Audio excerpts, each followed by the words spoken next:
If you feel like you're missing out on gay sex on TV, hey guys, it's Monday on Lesbian Central, and I'm Haley, and I make videos for you on Mondays. Okay, so topics that we've decided on this week is, the first one is to talk about our passions and our goals in life, and then the second one is this idea of queer baiting on television.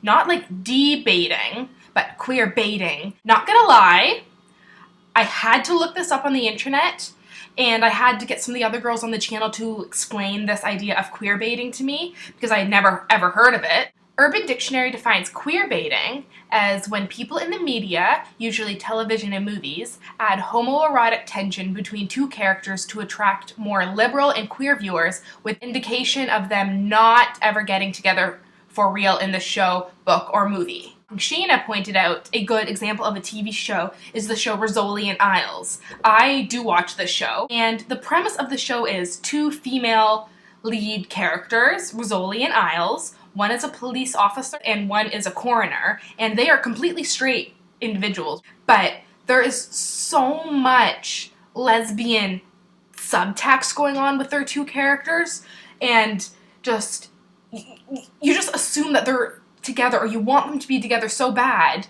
Maybe it's because I'm gay and they're both very attractive women, but it's not just in my head. I know it's not just in my head that I'm the only one that ships them. That's a word, right? I still don't understand how people ship people.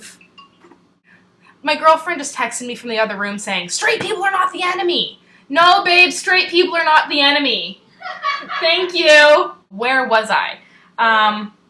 I was talking about these two characters in the show. They're not together. They're never going to be together, most likely. We're just led to believe it, or led to somehow hold on to this possibly happening. And a lot of people argue that the producers or writers of the show do this on purpose just to bait us in, to get us to watch the show, and to get us to keep watching and hanging on, hoping and waiting for it to happen when it's never going to. Is this a bad thing? A good thing? There's an article on Autostraddle, and the article is called, How Do We Solve a Problem Like Queer Baiting on TV's Not So Subtle Gay Text. Oh, gay subtext, sorry. So what they're trying to argue is, now that queer characters are out and about on TV now, it's not uncommon to have a queer character on a show. But I guess what they're saying now is that we're just not being represented enough anymore. Like, sure, yeah, let's say they have two boys on the show that are dating, whatever.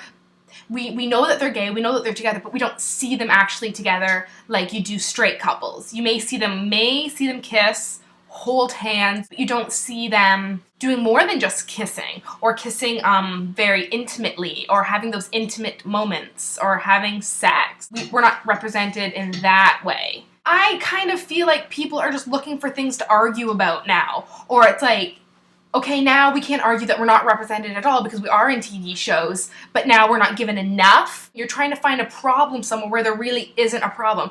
Why is it bad that we feel like we're tricked into watching straight TV shows? There aren't TV shows out there that are straight and that are gay, or that us queer people watch TV shows that straight people are not allowed to watch. Really, is there any population in the world that is perfectly represented in the TV or media?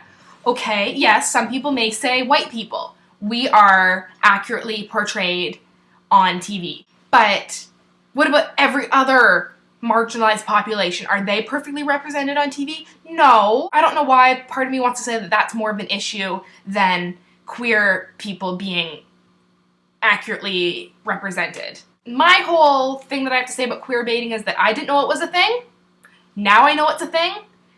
Doesn't really change how I see TV. That's all I'm saying is, cool, queer baiting. It's a thing. What are we going to have tomorrow? Is it going to be cat baiting? They're baiting me into watching TV shows because there's cats, or they're baiting me because there's pizza in a TV show. I was talking to Jack back there, and she's like, oh yeah, you queer baited me. As in, I reeled her in with my queerness, and I caught her in my net. You look cute. And I'm never letting her go. If you feel like you're missing out on gay sex on TV, there are many different ways that you can find it. Or you can just have gay sex by yourself. Or you can Google gay sex, and I'm pretty sure lots of things will come up. Have fun. Do it up. Watch the L Word. There's tons of sex there. Watch the real L Word. There's a lot of sex in that. You see lots of things. Please make sure to subscribe to our channel if you haven't already. We make videos every single day of the week. That means Monday to Sunday. That is every day. We also have a Facebook, we have a Tumblr, and if you feel like suggesting any topics for us to talk about on our channel, please let us know below. You can argue with me in the comments below, you can agree with me, say whatever you want to say. I will see you next Monday, and have a great week. Bye!